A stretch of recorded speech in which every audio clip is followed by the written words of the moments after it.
Hi, I'm Charlotte, and today is the last instalment of my Halloween movie icons series. Sorry it's taken me a little bit longer to film than it should have done. I've been ill and I've had various other things going on.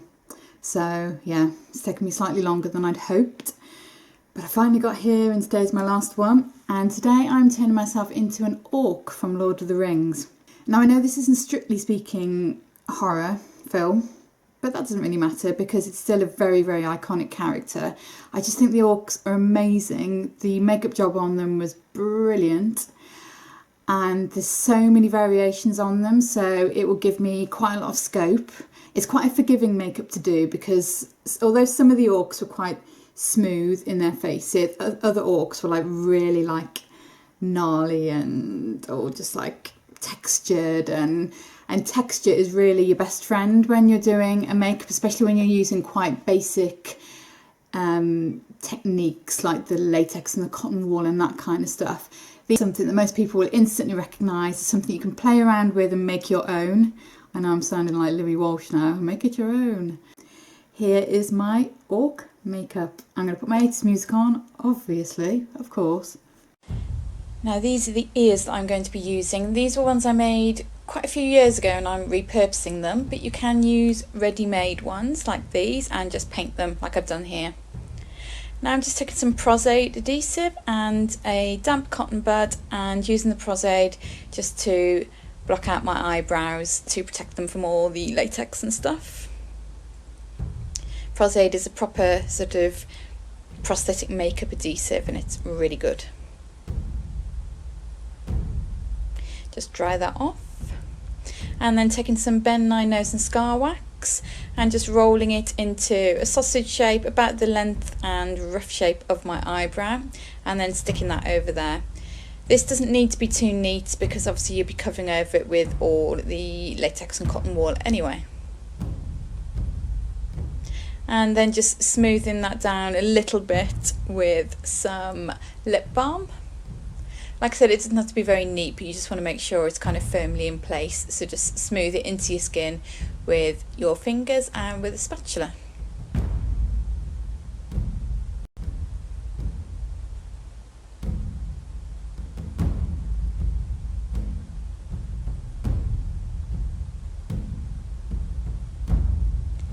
And then I'm just rubbing off the excess lip balm because otherwise the latex won't stick. And taking my liquid latex and a sponge and just going over that wax just to seal it in there. So just a couple of layers, and like I say, this just seals the wax and keeps it in place, ready to put all your horrible orc skin over the top. Dry that off.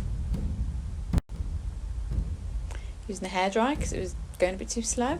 Making sure all my hair's brushed back and out of the way because I don't want any of it stuck in the latex. I'm just using a little bit of hairspray and brushing it back there. And this is the orc I'm using as inspiration. Isn't he pretty? And just taking a cotton wool pad. I'm using a mixture of cotton wool pads and kind of loose cotton wool today. The cotton wool pads are good for really kind of bulking out certain areas if you want to really build them up. And I've dipped this one into the liquid latex that I poured out earlier, and I'm just sticking that onto my face and moulding it into place.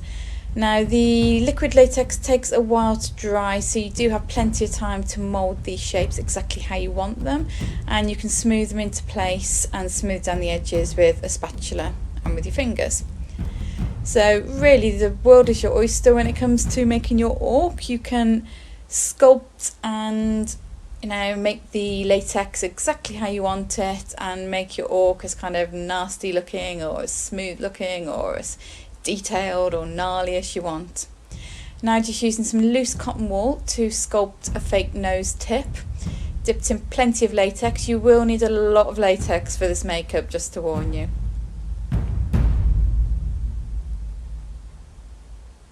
And the cotton wool gets all stuck to your fingers as well, just to also warn you. Now continue building up that nose with my spatula and with some loose cotton wool and latex. Like I say, you can really go to town with this and just really kind of sculpt it and mess around with it because you've got plenty of time before it dries.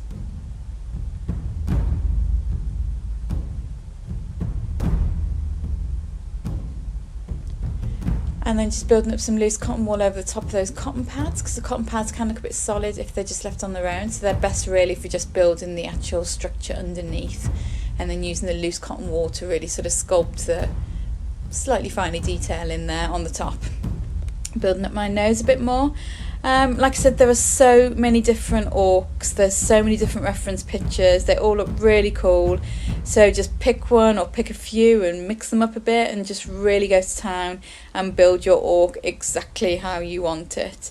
It's a bit like a sort of a nasty version of a Build-A-Bear workshop, build an orc workshop.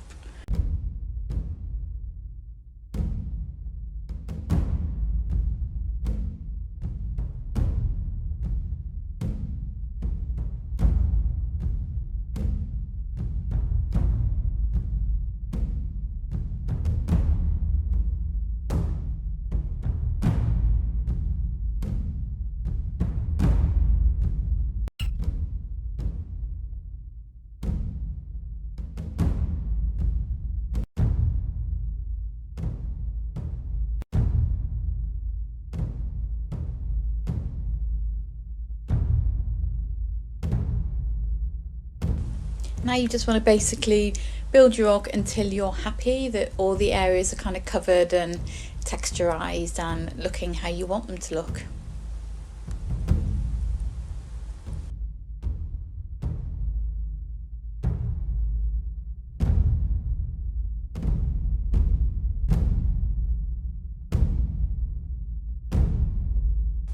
Now it's time for those gorgeous big ears. So I'm just checking that they fit okay. As I say, they were made for somebody else, but they do seem to fit okay. And then I'm just taking some Prosaid and a damp cotton bud and putting the Prosaid both on my ear and actually on the latex prosthetic itself, and then drying both of those to make them tacky, and then gluing the ear on. And you'll find that it is really sticky, so it sticks really well. Prosaid's good stuff.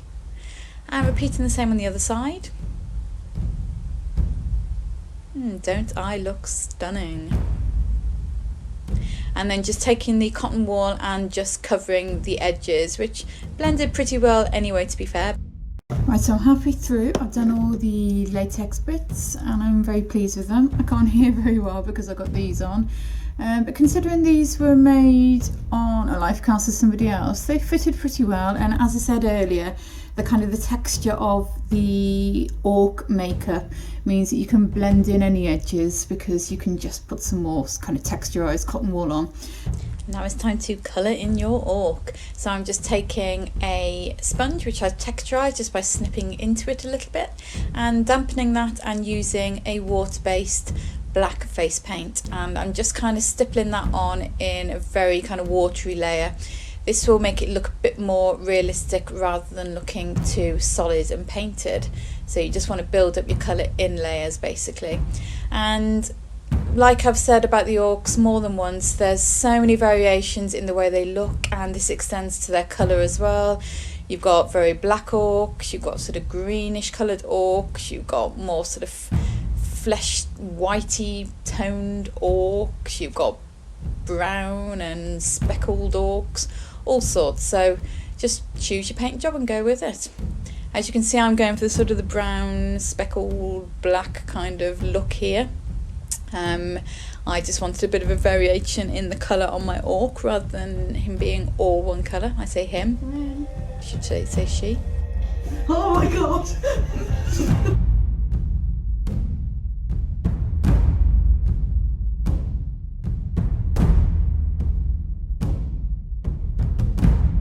And I'm just using brushes for the more sort of finer detail in all those kind of crevices, those orky crevices.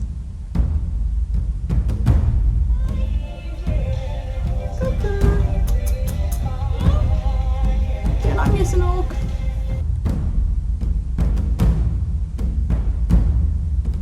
Now some of the orcs had kind of war paint, so I decided to go for a bit of a war paint look and just paint some stripes around my mouth, some orc war paint stripes. I tried some on my forehead but then decided I didn't like them, so I kind of blended them back in. And then just going down onto my neck and chest, and now just putting my orc nails on with the orc nail glue. and I have a separate video showing how I made these.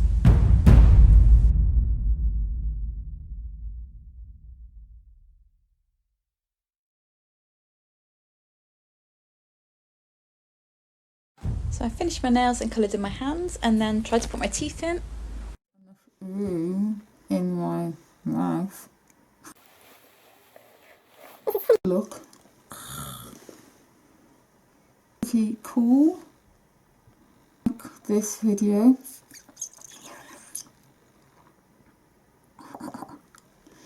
If you like this video, please give it a thumbs up.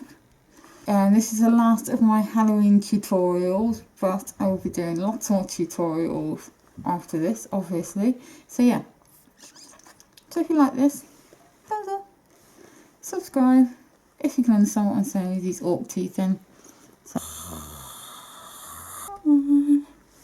Hey Coral, do you not like it? Coco doesn't like this makeup at all.